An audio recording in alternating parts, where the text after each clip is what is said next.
Hello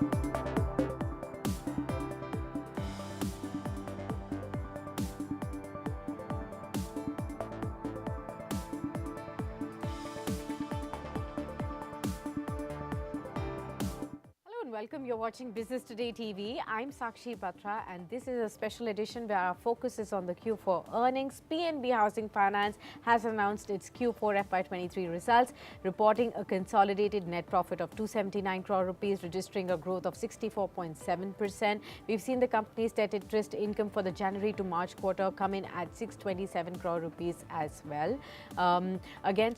We have with us, a special guest joining right in to discuss more about the earnings going forward. Mr. Girish Kousgi joins in. He's the MD and CEO of PNB Housing Finance. Welcome, sir, and thank you so much for taking the time out for this discussion. You've also helped us understand through your press filing that you've successfully completed the rights issue of 2,500 crore rupees nearly in May 2023. Now, this issue was also subscribed around 1.2 times. Could you help our viewers really understand what will be the proceeds really be used for? You've said that it will be used for funding of strategic growth plans. Could you share with us some more granular details on that? Sure. Thank you. Good afternoon. So I think this was long pending. So finally we raised capital. It was subscribed to it was up to 1.21 times. Now this proceeds would be utilized for business growth. Now our focus is more on retail. So within retail we have two segments. One is prime and one is affordable. We just started affordable last quarter. We disbursed about 137 crores. So I think that will gain a lot of traction in this year. Prime is the business which we have been doing since many, many years. So we see a lot of opportunity both in prime and affordable, both within retail. So the focus is going to be growing our retail. So if you look at the kind of growth what we have shown in last year, whole year, and also last two quarters, I think it's phenomenal. So quarter 4 over quarter 3, the disbursement growth was 33%.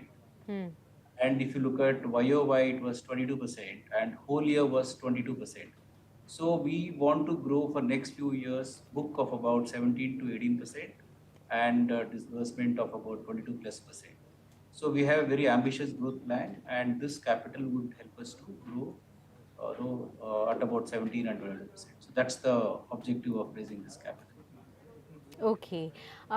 We've also seen encouraging trends as far as your asset quality is concerned. In this quarter, we've seen the gross NPAs decline by 430 basis points to about 3.83%. Do you see further improvement from these levels going forward? What could be the guidance that you can share with us? Yeah, definitely. Yes. If you look at last 1 year, you've dropped by more than 50%. Even if you look at last quarter and this quarter, I think the drop is more than 100 basis. So this trend would continue, and in next 4 to 5 quarters, you will see PNB Housing being comparable with some of the best housing finance companies in the industry as far as GNPA is concerned. And if you have to talk about corporate, I think corporate we have just 2 accounts left now, and out of these 2 accounts, one account constitutes to almost 92%. And this account is backed by one of the largest developer in the country. So we are pretty comfortable, and we have one more account which is very small, constitutes 8% of 846 crores. And this we have planned to resolve in next 3 to 4, maybe max 6 months time. So in next 3 to 4 quarters, you will see, this will keep on reducing. Our recoveries are going to be more than low. Okay. Could you help us, what you have also said in your answers, I would want you to expound upon that between corporate loan book and your retail and prime. How is the division right now currently as far as the loan book is concerned, and what would be the outlook since you said that retail would be your key focus? Where do you see that, larger pie really growing to vis-a-vis the others? We took a conscious call to degrow corporate book since we had certain challenge on the portfolio in terms of GNPA. So now we have brought it down to a considerable level. We still have some work to do. So we want to further bring it down, corporate delinquency. And once we bring it down, probably end of this financial year, we're going to restart corporate business. But if you look at the overall mix, corporate would be a very small portion for us in the entire portfolio. And the focus would remain on retail. So if we look at this year, contribution from corporate is going to be very less. Focus on retail is going to be very, very high. At any given point in time in future, at a portfolio level, corporate book would be, less than 10%. I think that's our view in terms of mix. Okay. Also, if you could help us understand on the net interest margin, sir, where do they currently stand at and what's the outlook? Because I believe there has been a dip right here. Could you also give us some of the reasons behind that? So for a company like PNB Housing, we feel that spread of 2.5 and NIM of 3.5 is ideal. And last couple of quarters, they were one-offs, and therefore you'll see the percentage being slightly higher. We'll be able to maintain 2.5 and 3.5 in future as well. So mid-term to long-term, we'll be able to maintain 2.5 of spread and 3.5% of NIM. Okay. Sir, like you also pointed out on disbursements that during FY23, they've grown by 33% year on year to 14,965 crores. What's the outlook on disbursements for FY24? So I mentioned we'll be able to grow disbursements by 22%, and the loan book will grow by 70 to 80%. Okay, and where is this larger pie going to come out from? Again, from the affordable housing space and the retail space? So this year we are looking at a mix of approximately, let's say, 89 and 11. 89 from prime and 11% from affordable. That's for this year. And going forward, affordable will try to scale it up so that eventually the mix would look like maybe 75 prime and 25 affordable within retail. Okay. Where is the larger demand really coming in from currently for your loans, sir? Geographically speaking, is there a spike in some of the areas?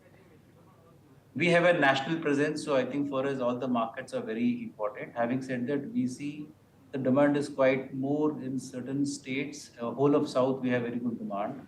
We have good demand coming in from Gujarat, Rajasthan, Delhi, NCR, Pune and Mumbai markets. Okay. Some comments which I would like on the current news issues as well from you, apart from the earnings, is that recently we saw this RBI's decision to withdraw the 2000 rupee notes. I wanted to take your own understanding of this decision. How do you view this, and will it really have an impact on the real estate demand? I think most of our payments are through digital means. So we don't see any impact as far as our business is concerned, whether in terms of either lending or accepting payments from our customers. Okay. There's also a huge expectation that this decision is likely to boost liquidity in the entire banking space. There are some estimates that suggest perhaps 50,000 crores to 1 lakh crore rupees could be coming in into the banks as well. In view of that, how do you really see the movement as far as the interest rates is concerned on the back of huge deposits that are likely to take place because of this move, sir? See, if you look at the interest rates, it has gone up substantially in last 4 to 5 quarters. And now I think it might reach to a consolidation stage for next few months. And then it might start maybe, it might start coming down. So I don't think so this would any which ways impact on the interest rate side. But we also accept deposits. So if there is more liquidity in system, that would obviously help our deposits. Okay, understood that too. Well, many thanks for being with us, sir, on this show and discussing with us all the insights about your earnings and on these news developments too. And going forward, all the very best to you for the coming quarters. And we shall definitely touch base with you to understand more about the business insights going forward. Many thanks for being with us on Business Today TV. Thank you so much. All right, and with that, we wrap up this quick edition. But do stay tuned on to Business Today TV to catch all the updates from the world of business and stock markets. Thanks a lot for tuning in.